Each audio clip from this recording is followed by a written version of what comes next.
What's there's a list of tribes given in the book of Revelation. And there's a tribe that's left out entirely. Anybody tell me what it is? Anybody tell me which tribe is left out? Is it the Levites? Pardon? Levites? Levites? No. You gotta have the Levites.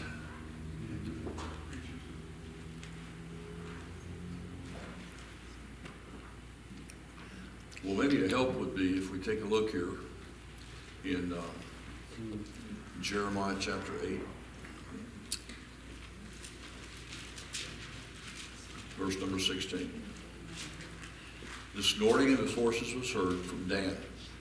The whole land trembled at the sound of the neighing of his strong ones, for they are come and have devoured the land and all that's in it, the city and those that dwell therein. For behold, I will send serpents, cockatrices among you, which will not be charmed, and they shall bite you, saith the Lord.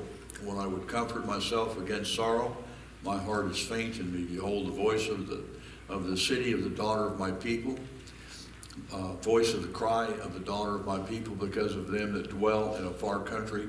Is not the Lord in Zion? Is not her king in her? Why have they provoked me to anger with their graven images and with their strange vanities? The harvest is past. The summer is ended, and we are not saved. And if you read this, you find that what it's actually dealing with, and it's kind of an unusual verse, it's actually dealing with the end times. And it's dealing with the fact that out of Dan will come the Antichrist. Now that sounds kind of strange, but that actually comes from Polycarp and Irenaeus, and as they're in their teachings that they did early on. And we talked a little bit last week, about who the Antichrist is, and we're going to look some more at that tonight. Some of there's a lot of verses, and there's a lot that to cover up. So it's really pretty hard sometimes to cover all of it. But do remember, as we look at it, some of the things that we've been taught, I think you really find that they need to be untaught. And it's kind of a switch. There are a lot of things out there that are not necessarily with Christians, but most certainly they affect us. There's, as we talked about, and I don't know, I down a little bit further, we'll put a picture up, a slide up, but do remember the beast that arises. The beast has two legs, it's split. Kind of traditionally, that has always been the Rome and the Roman Church. Not the Roman Empire, but the Roman Church. And that was basically done, especially during the Middle Ages. And the reason that the Roman Church was, such a target for that was they were persecuting Christians very, very hard and in a very brutal manner. So the Pope pretty much became 666. Now, you need to be really careful with this. I'm going to tell you that Irenaeus writes that he's just one generation away from Christ. And he was taught by Polycarp, who was taught by John. And there's a lot that I think that's been said by the apostles, especially John when he's writing Revelation. He gets to a certain point, he goes to write, and the angel says, don't, lock it up. It's not to be put out. I think, apparently part of that was talked about. It wasn't written, but it was talked about. And they had picked the two witnesses, and they felt very certain about that, as well as other things. But the one thing that they said that was interesting, the Antichrist, we don't have a lot of information that would permit us to say that William Jefferson Clinton is the Antichrist. Now, he may fit certain applications of certain things of the Antichrist, but he's not the Antichrist. And also remember, Ronald Wilson Reagan is 666. I don't think anybody in this room would say that Ronald Wilson Reagan is the Antichrist. And I think also that we're dealing here with some things that you probably are not going to know until we get right on top of the time that he's about to do his thing in the midpoint.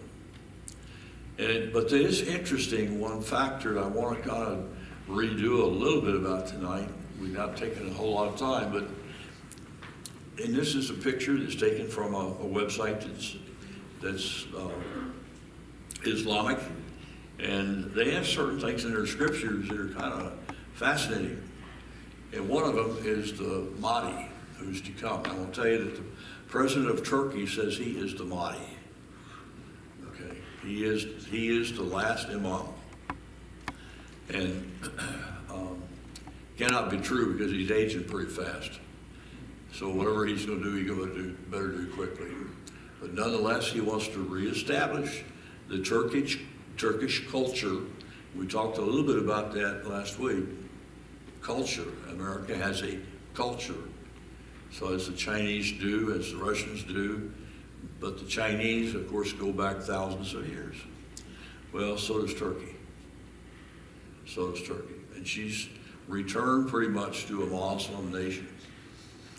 Now, this Mahdi is supposed to come out of heaven. He comes with Jesus Christ. Okay, now, listen to me carefully. It is not Jesus Christ as we know it. It has nothing to do with the Christ as we know it. So what I'm saying to you is, this is something that is in their writings, okay?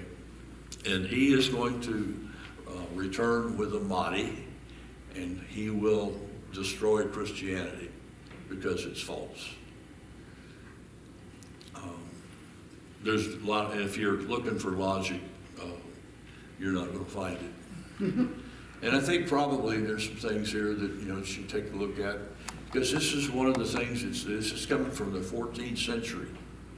Now this is things that already were written. Okay, what century did the Muslims start in? Richard? I know you know. And that means that the Quran is older than the New Testament, right? No. I hope nobody said yes. Because invariably people say yes to that. And it's not. You're just dead wrong. And it really reflects on your, It's the Muslims came along in the 6th century, and the New Testament was what? It's all finalized. It's complete. We have a full Bible. Okay. And what it says, though, is the historian's name is here, continues, there will come forth a man from my nation who will talk according to my sunnah. Sunnah is a writing. God will send upon him rain from heaven, and the earth will sprout forth for him its blessings. The earth will be filled through him with equity and justice, as it has been filled with injustice and crime. He will direct the affairs of this nation for 7 years, and he will settle in Jerusalem. Now you'd have to say probably that they had been looking and hearing about what was being said by Christian people. Christian people, and about this time, were really beginning to look at the Muslims more and more as where the Antichrist would come out of. And that certainly makes sense. One thing it's really hard to criticize sometimes the Catholics for is, and I know that we pound on them because of what they've done in the past, but they have never deliberately, openly denied the deity of Christ. Okay, now they put Mary way up where she doesn't belong, but they've never openly denied the deity of Christ, and they would swear to many of the different creeds that we also swear to. Now, certain priests, you got to be careful here, because what you come into, we got certain Baptist preachers that deny the deity of Christ. After what Jerry Falwell did came in on him yesterday, we're going to be in big trouble from that one. So, but this is from Muslim writings. You really have to say, probably he picked it up from us, and he wrote something that would be there. Of course, how many of y'all know where this is from? Yeah, in the Last Crusade. Good shot. Don't bring a knife to a gunfight. And that's what's kind of interesting. That's where I found this picture, and it was done as kind of a heroic stance, from a Muslim warrior. If you know the rest of it, it really is kind of funny that they would do that. The irony of it. But if you remember right, some of the empires that have affected Israel, and this is actually after the nation has been formed, are the Babylonian, came along in 550. It took that big center section. If you notice, it's in Turkey, it's in Iran, and a lot of it's in Iran. It's most of Baghdad or Iraq is wound up in it, the best part of Saudi Arabia, on down through the Levant and in Israel. After it comes what? Anybody remember? Pardon? The Mede-Persian, okay. Some of you knew Dr. Zoffliger. Dr. Zoffliger and I had a discussion one day. He was from the Mede area of Iran, very unusual place to be born at, and he said that they wanted their empire back, and the Medes have been fighting Turkey for it. But they do take the Babylonian Empire, they do so swiftly, and they are very powerful. Very powerful. And they controlled a good bit of the world. They really did.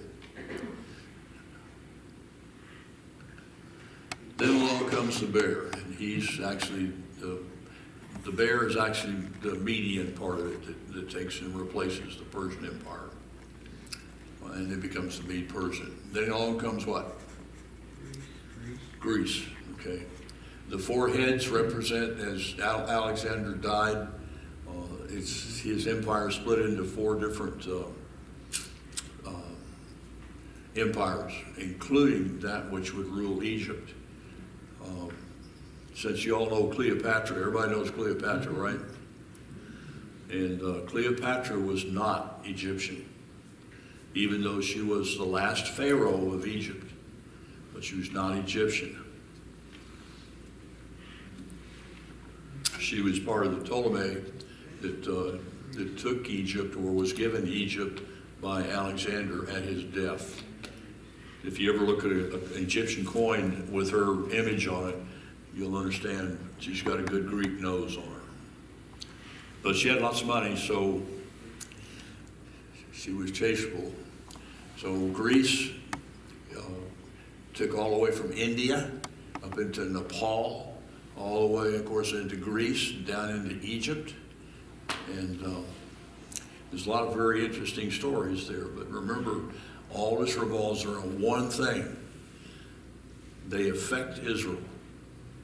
Forget everything else. You've got to block out all the stuff that you hear today about the Antichrist and this and that and this and that. Every one of these are empires that affect the city of Jerusalem and the nation of Israel. Everything in Scripture centers on Israel. And you read sometimes some of the stuff that comes out, like the 4 blood moons. Remember that one? Mm-hmm. Somebody brought it up to me yesterday, and I said, well, the problem with it is you couldn't see the blood moons in Israel. If you can't see them in Israel, they're not assigned to Israel. Well, they're assigned to us. No, you don't understand. We don't count. We don't count. Israel is the one who counts. That would be a sign for them, not for us. And so these are nations which directly affected the nation of Israel. And this is the statue that the king of Babylon would have seen, he is the head, the golden head. Then the part that goes to Mede-Persians, then the Greeks, and then lastly to the Romans. One thing is that really, the Romans split into two sections. The western section, which fell in about the year 400 and something, and then the eastern section. Can anybody tell me what year the eastern section fell in? Pardon? Is that you, Dennis? What year was it? John? 1453. 1453. So just about the time that we're going to be discovered,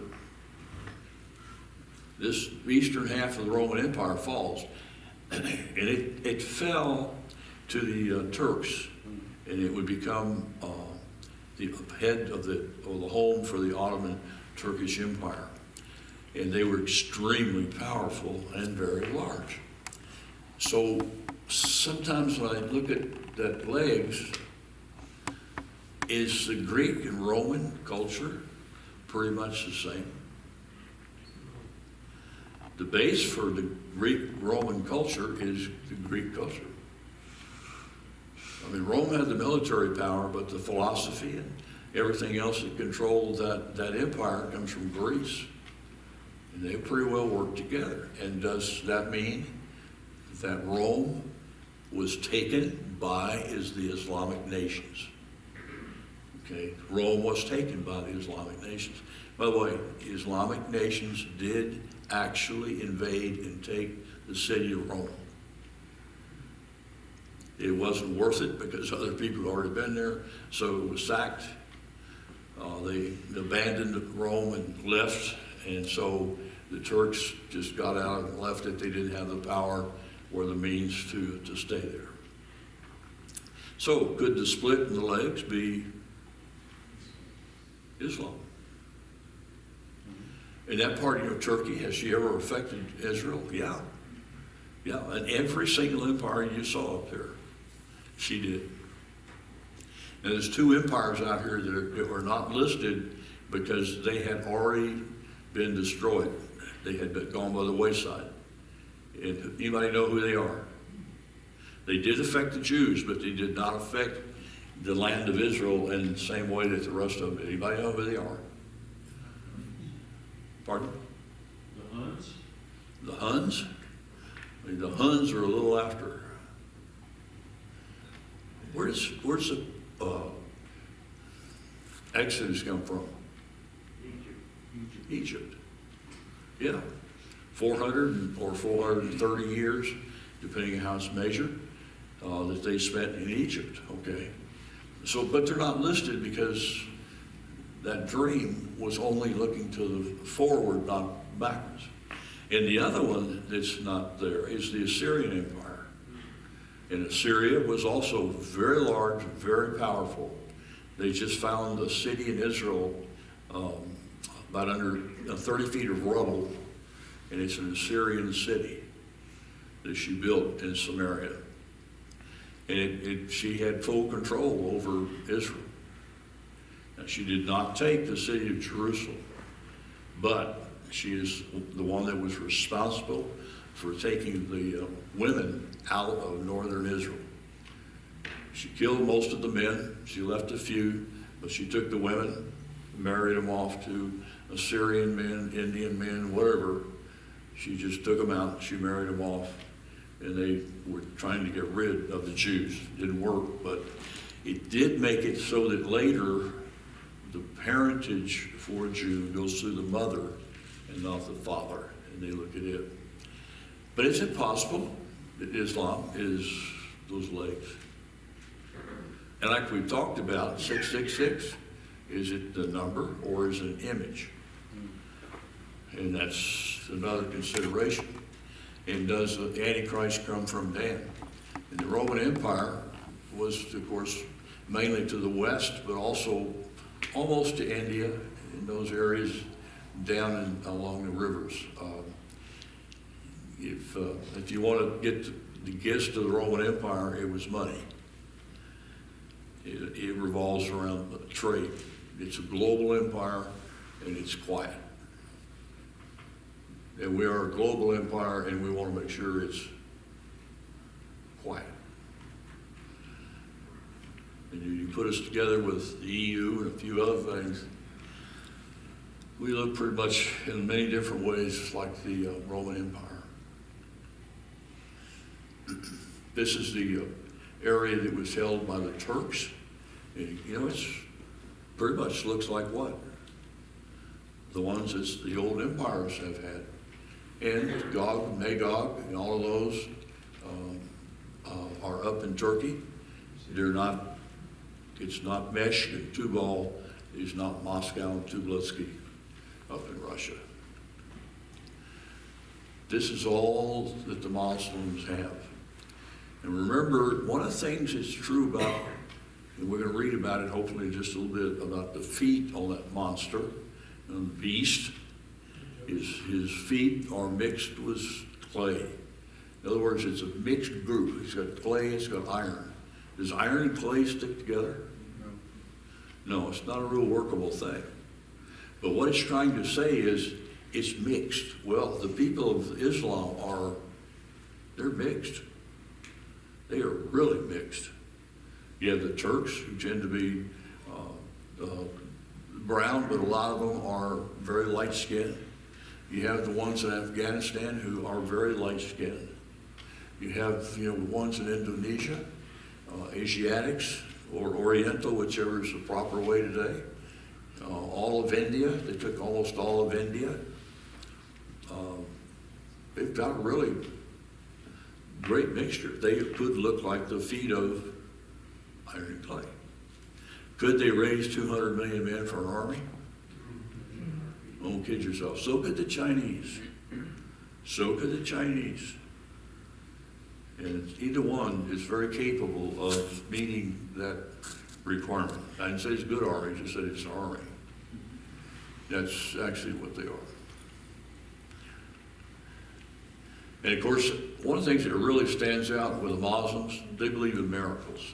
They don't see them, but they believe in them. And Muhammad, at one point, made the runes split, and he put it back together again. I want you to know it's not recorded anywhere else, but they're sure of it. So it is really